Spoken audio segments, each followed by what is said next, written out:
how when we were younger, our teachers would give us a sticker or a shiny star on our hand when we reached a goal?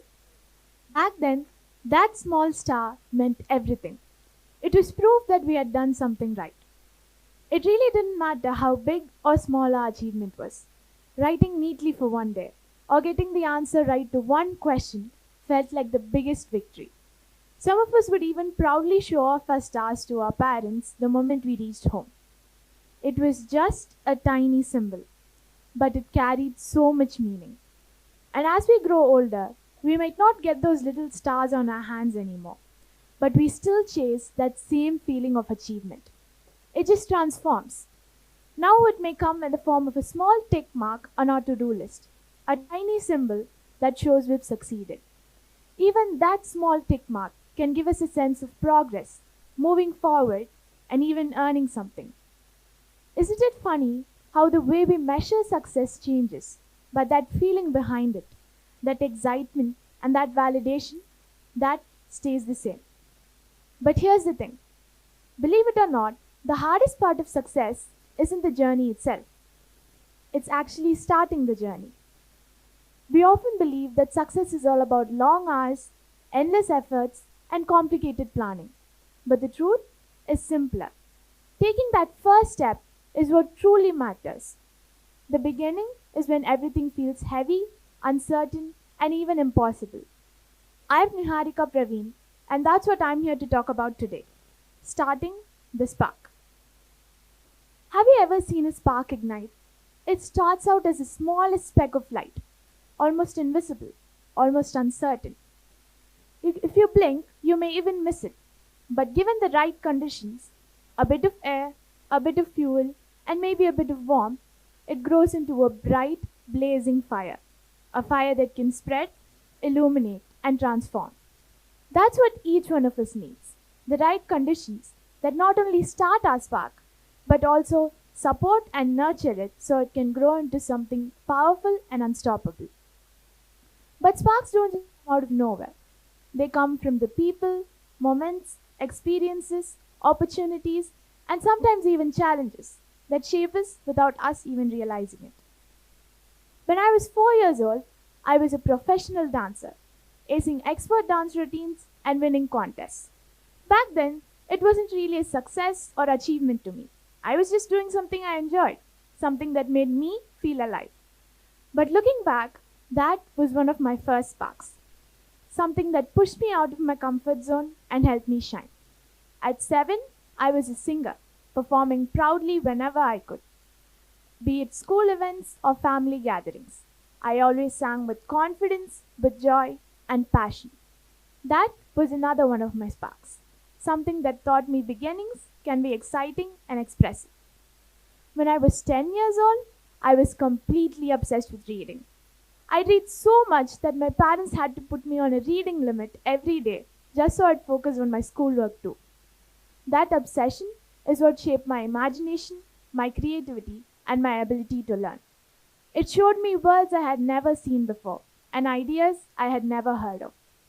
But now, at 14 years old, I am a student. Yes, nothing more, nothing less. Just a student. All these years, my parents had pushed me into so many hobbies and activities. At that time, it often felt like I was being forced into things I didn't even want to try. I complained, resisted, and even questioned why I had to be the one doing so much. But it took me all of these years to realize that was what started my spark. Being encouraged, even pushed to try things I would have never chosen to do myself, that's what made my spark light up. And those activities, they didn't just fill my time. They built me, shaped me, and taught me how to begin. But not everyone's sparks grow this way. Not everyone thrives in a challenging environment like mine. Some people may prefer a supportive environment, one where their ideas and thoughts are valued. They flourish with steady guidance and subtle support. Others may find a collaborative environment more favorable, one where they can explore from a range of perspectives and views and their inputs are valued too. They find energy in brainstorming, discussions, and teamwork. All of this made me realize something crucial. Different sparks require different things to grow. Now that I knew all of this, I finally felt truly ready to start my spark, my journey towards success. I felt prepared to build something, something with purpose and meaning. But that's when something unexpected happened. The people around me had already started working towards their goals, and I hadn't even found mine yet. My classmates started talking about careers and profiles, and I wondered why I couldn't do the same. I tried giving myself some time, but it wasn't easy. Seeing my friends confidently choose their careers and build their profiles, it made me anxious, made me feel like I was being left out. Don't get me wrong though, I had multiple ideas, but none of them felt strong enough. Definitely not strong enough to be the spark I had waited so long for. Every idea felt uncertain or just impossible. I kept telling myself to wait for the perfect idea, the perfect plan, and the perfect moment. But that's when I came across an opposing opinion that completely changed my perspective. You don't have to see the whole staircase. Just take the first step. Martin Luther King Jr.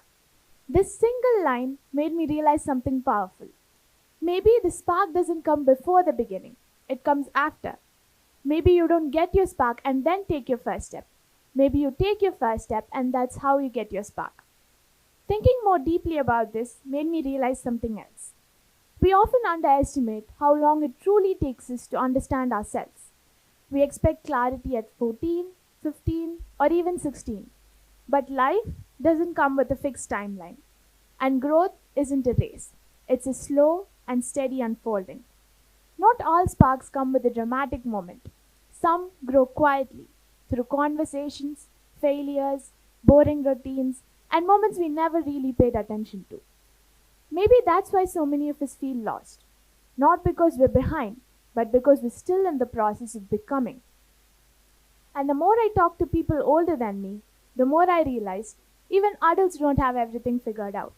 Most of them admitted that they found their passions later in life, not when they were 16, 18, or even 20. Most of them found their passions when they were in their 30s and some even at their 40s. This made me realize not knowing your spark isn't a weakness, it's a phase that everyone goes through but no one talks about. And suddenly all that pressure didn't feel like a burden anymore. It felt like proof that I was still growing, still learning, and still exploring.